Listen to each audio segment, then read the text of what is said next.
Hello everyone, welcome to Lockdown See the World, and today we talk about the westbound expansion of China and America in history. China finished its reunification by the first Emperor Qin Shi Huang, with the border south to Vietnam and east to the sea, north to the Great Wall and west to He Plain, and with its biggest enemy, that's the Xiongnu Empire at the north and the west. At the very beginning of the first emperor of Han Dynasty, that's Han Gaozu, he had to take the policy of rapprochement, and that lasted for 70 years. When it came to the emperor of Han Wudi, China got much more stronger, and the emperor changed its strategy. He sent Zhang Qian as ambassador to Xiyu, the General Wei Qing and Huo Jubing, to attack Xiongnu north to Hanhai, that's the Lake Baikal today, and west to Hexi corridor, and the gate to Xiyu, that's the west regions. It's at about 60 BC, China established the protectorate of the western regions with its influences to Central Asia. At the time of Kublai Khan of Yuan Dynasty, the central government peacefully took over the area of Tibet, basically outlined China's territory today. It can be seen that originally China developed from the Yellow River region. There's a farming civilization defeated the formidable Norman minorities, expanded its powers and territories naturally to the west, combined the 56 ethnic groups in China in the 1,000 year of history. All the first 13 American colonies or states that lie in the east of Appalachia. In 1783, the Treaty of Paris was signed and the war was over. Yet the British Army still stationed in Canada and at Ohio Valley.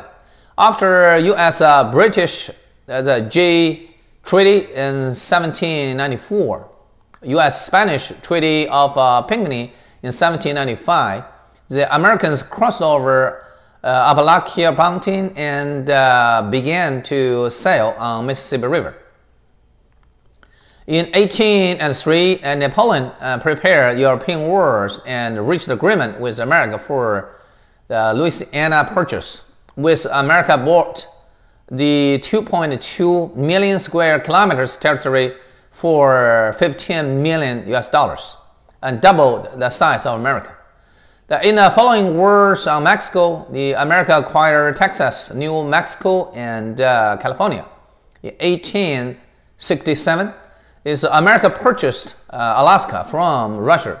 And in 1898, after wars with Spain, America took over Cuba, Puerto Rico, Guam, Philippines, and Hawaii.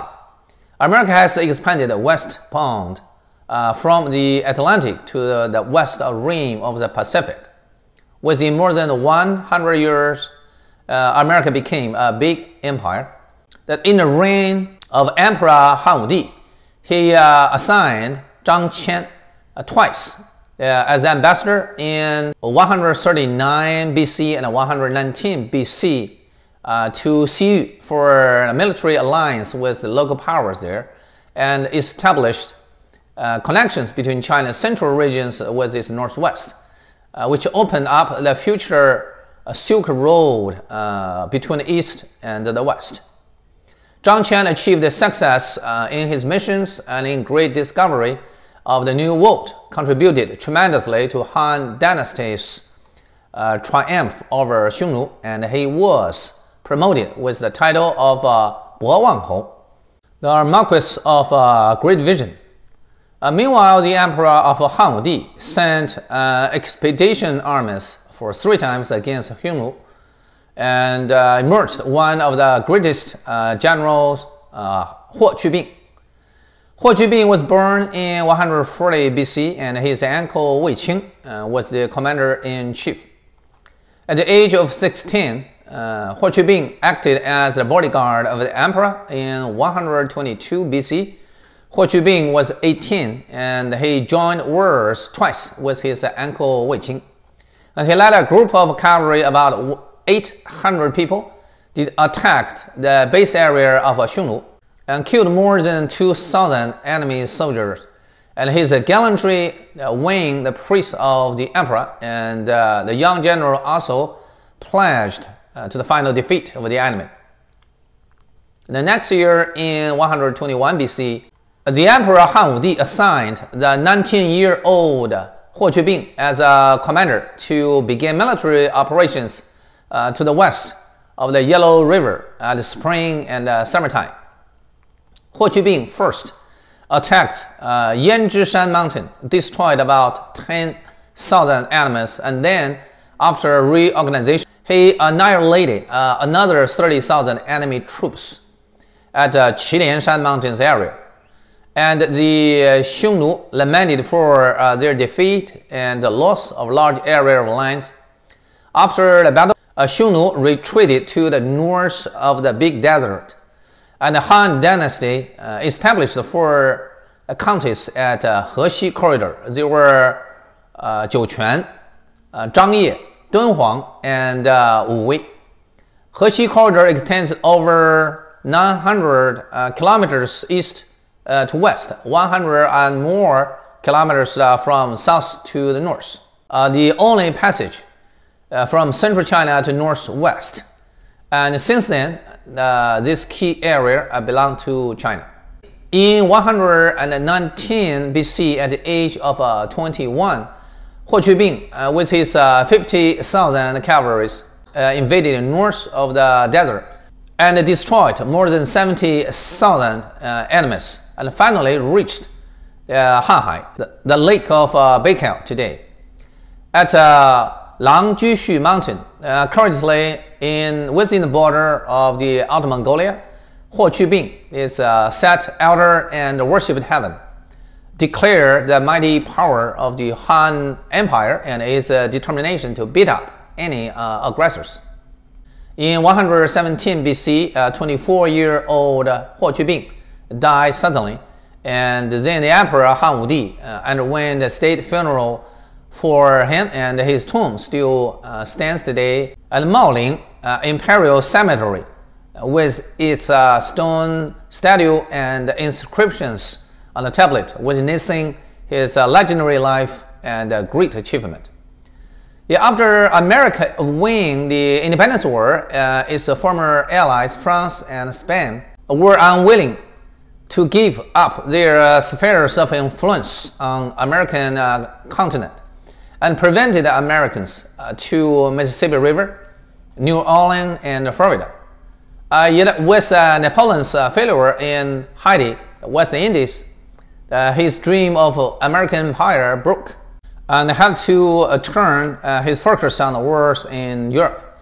In 1803, France sold the 2.2 million square kilometers of Louisiana territory to America for only 80 million franc, or 15 million US dollars. And the US President Jefferson organized the Lewis Clark expedition to explore Mississippi to the north and northwest for details of Oregon and outlets to the Pacific Ocean. Meriwether Lewis and William Clark and other 41 exploration team members began their adventure on May 14th. That's 1804. After long time preparations, Lewis was President Jefferson's private secretary, and Clark was Lewis's good friend. And they both were interested in the geological discovery of the Wild West. They passed through many Indian tribes, overcame harsh conditions across the Idaho state, and found Columbia River and its outlet to the Pacific. On September 23, 1806, after 2 years and 4 months, the explorers came back to St. Louis on Mississippi River. This expedition showed Americans for the first time about landscape of the West, and hundreds of new species of plants and animals encouraged its furthermore exploration to the West and promoted the U.S. government claim to Oregon Territory. The boundless space in the West and its rich resources brought great potentials for future America. Later, Meriwether Lewis was appointed as Mississippi State Governor and Clark as Governor of Missouri State. In 1854, Texas joined in the United States. In the following war against Mexico, America acquired large areas of territory to the west coast. During the war, they attended a large group of West Point graduates, including Ulysses Grant and Robert Lee, and they both became the well-known generals in the coming American Civil War. In 1867, with the efforts of U.S. State Secretary William Seward, America purchased Alaska, almost 1.7 million square kilometers territory from Russia, for only $7.2 million. Yet many Americans then didn't regard it as a good deal, for Alaska was believed as a land of ice and snow, a worthless place, and they called it as a North Pole Bear Garden of Johnson and Seward Foley. In 1898, America waged war on Spain with its formidable navy and occupied Cuba, Puerto Rico in Caribbean, and Guam, and the Philippines in Pacific. Next, Hawaii, and finished its expansion westbound. After the Second World War and Korean War, America established military bases at Japan and South Korea. The United States maintained its global hegemony with its hundreds of military bases in the world. China and America, two giants on east and west rims of the Pacific, and the two countries that played key roles in the world. Even if the differences of their own political system and historical cultures, they both expanded westbound in their development and contributed to their great power today. Here comes the end of today's program, and thank you for your watching, and see you next time. Thank you, bye.